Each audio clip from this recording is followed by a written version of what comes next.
Assalamualaikum warahmatullahi wabarakatuh. Kami dari kelompok 4 yang beranggotakan saya sendiri, Lia Septiana, Muhammad Fadil Akbar, Opi Trio Saputra, dan Sinta Bella akan menjelaskan bagaimana transaksi jual beli saham di bursa. Halo semuanya, perkenalkan nama saya Sinta Bella, NPM 1975261 dari kampus Politeknik Lampung. Pada kesempatan video ini saya akan membahas bagaimana bertransaksi saham di Bursa Efek Indonesia. Sebelum saya masuk ke dalam penjelasan, saya mau memberitahu nih bahwa tahapan-tahapan yang akan saya jelaskan ini ada transaksi saham terbuka yang sudah terdaftar di Bursa Efek Indonesia. Langsung saja kita masuk ke dalam penjelasannya. Poin yang pertama, kita itu harus mengetahui bagaimana mekanisme jual beli saham di pasar tertentu. Dan transaksi itu terjadi ketika penjual dan pembeli yang nawar di harga yang sama. Jadi begini, ibaratkan sebuah pasar tradisional itu kan terjadinya suatu penawaran antara penjual dan pembeli, di mana seorang pembeli mengharapkan mendapatkan suatu barang dengan harga yang rendah, lalu seorang penjual ingin menjualkan barangnya dengan harga yang tinggi. Nah, terjadilah tarik-menarik antara penjual dan pembeli untuk mendapatkan suatu kesepakatan harga atas barang yang akan dijual dan dibeli itu. Nah, ketika penjual dan pembeli sepakat terhadap barang tersebut, maka disitulah terjadi sebuah transaksi. Begitupun dengan transaksi saham, di mana ketika ada kesepakatan antara penjual dan pembeli, maka disitu terjadi transaksi. Nah, bedanya kalau di pasar tradisional itu kan terjadi secara langsung. Nah, kalau di transaksi saham ini itu semua terjadi secara digital. Jadi kesimpulannya, ketika bertransaksi saham itu tidak perlu datang ke perusahaan karena semua terjadi secara digital, dan transaksi ini tidak dilakukan hanya oleh beberapa orang saja, tetapi oleh beribu-ribu orang, bahkan berjuta-juta orang yang ada di dunia.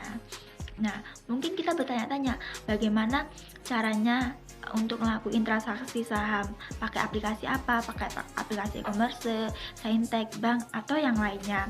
Nah, saya akan memberitahu nih, ada satu pihak yang berperan sebagai penyedia dan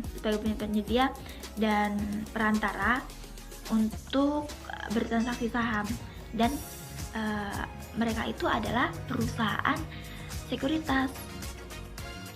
Lewat platform yang mereka sediakan, kita dapat melakukan transaksi saham buat beli atau jual saham di harga tertentu.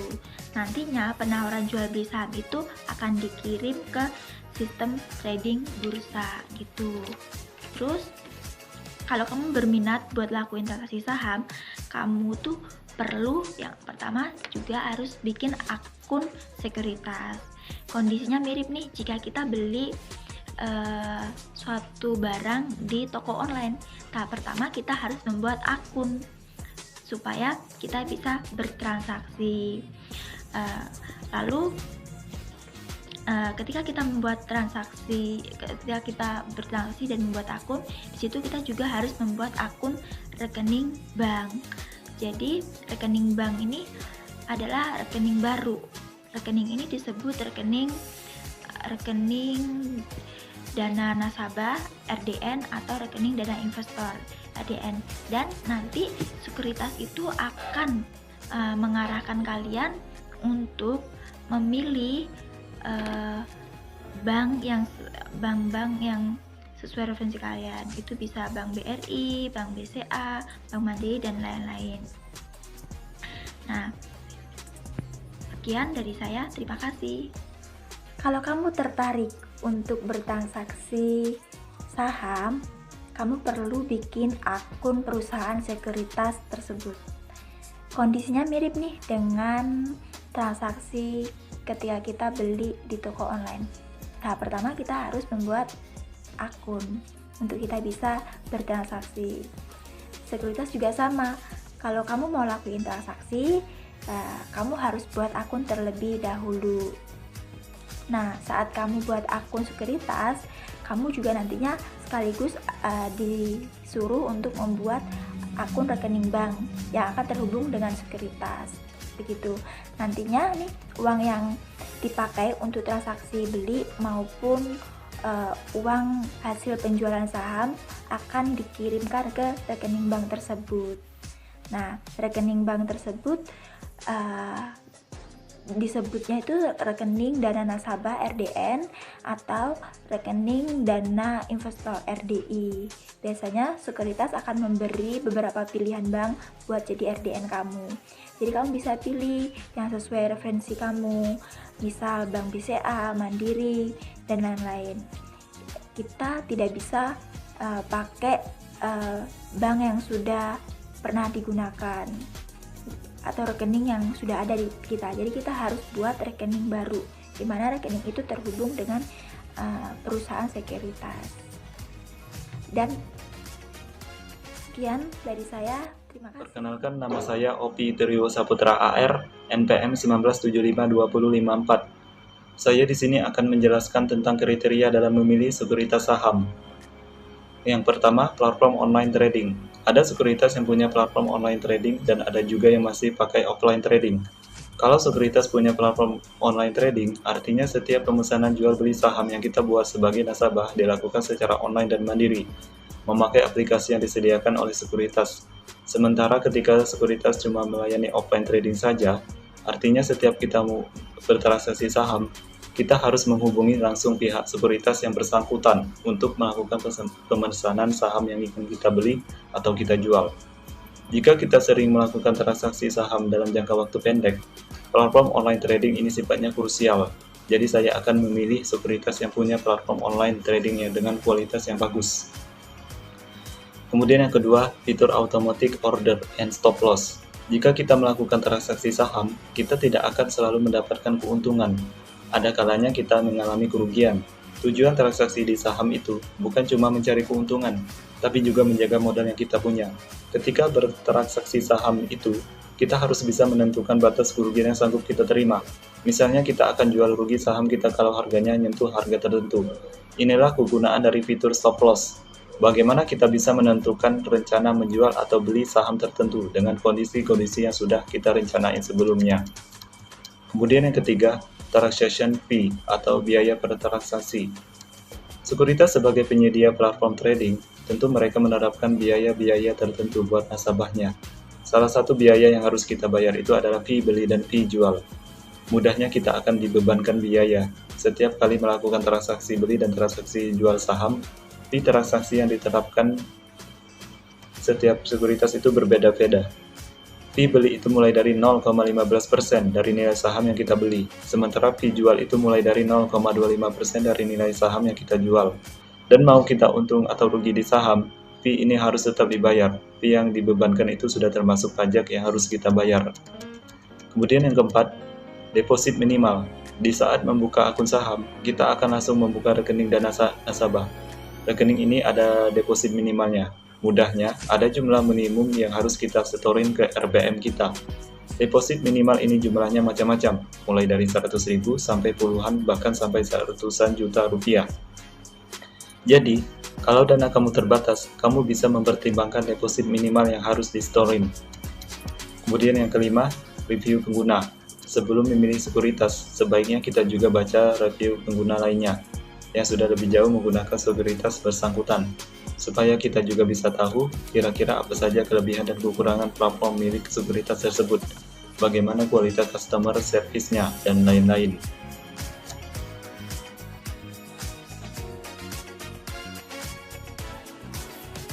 Oke, perkenalkan, nama saya Muhammad Fadil Akbar, NPM 19752047. Baik, saya di sini akan menjelaskan terkait dengan apa saja yang sudah disampaikan oleh teman-teman saya sebelumnya. Oke, yang pertama mengenai online trading, dimana jadi gini, ada sekuritas online trading dan ada yang masih pakai offline trading. Kalau sekuritas punya platform online trading, artinya setiap pemesanan jual biasanya kita bisa buat sebagai nasabah itu dilakukan secara online dan mandiri, pakai aplikasi yang disediain sama sekuritas. Sementara ketika sekuritas cuma ngelayanin offline kredit atau offline trading doang, artinya kita mau kita tuh harus ngubungin langsung dengan sekuritas yang bersangkutan buat melakukan pemesanan saham yang mau kita beli atau kita jual. Buat aku sendiri yang sering melakukan transaksi saham dalam jangka waktu pendek, platform online trading itu krusial banget. Jadi aku bakal punya sekuritas yang online trading dengan kualitas yang bagus.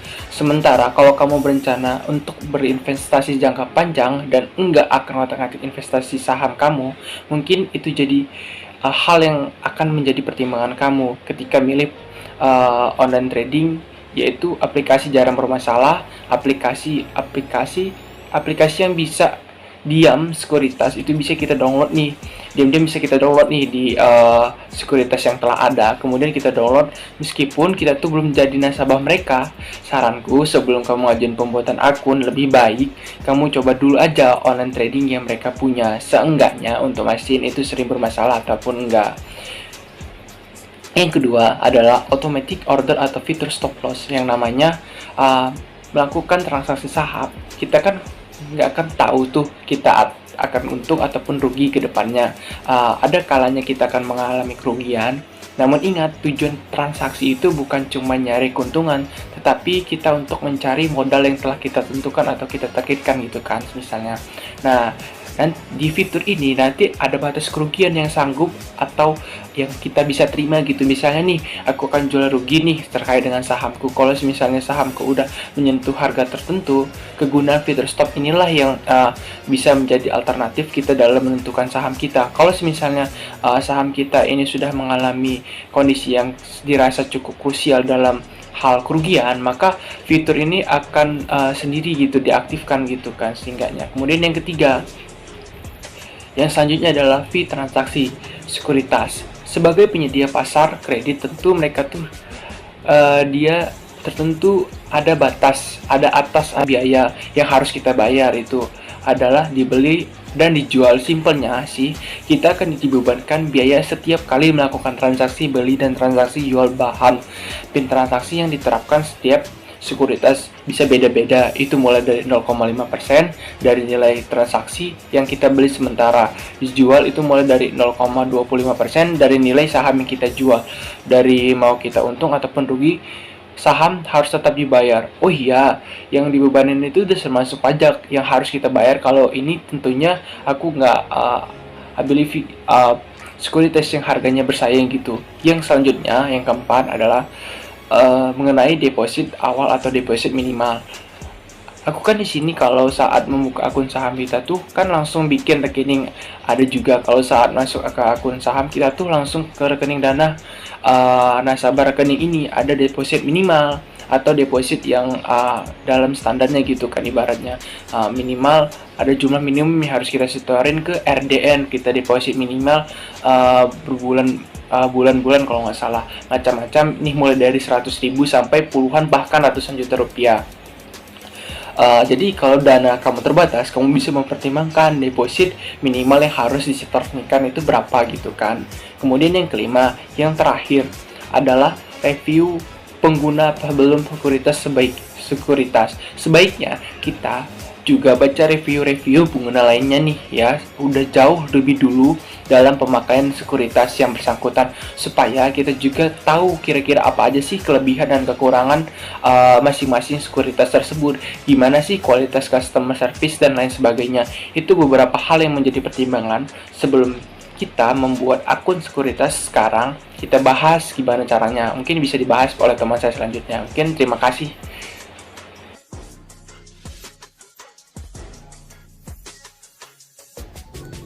Baik, selanjutnya saya Yola Septiana, NPM 1975238 akan melanjutkan topik pembahasan kita. Selanjutnya adalah cara mendaftar akun ke sekuritas. Terdapat dua jenis cara dalam mendaftar akun sekuritas. Cara yang pertama adalah dengan langsung lewat sekuritas, dan cara yang kedua adalah melalui Sekolah Pasar Modal atau SPM.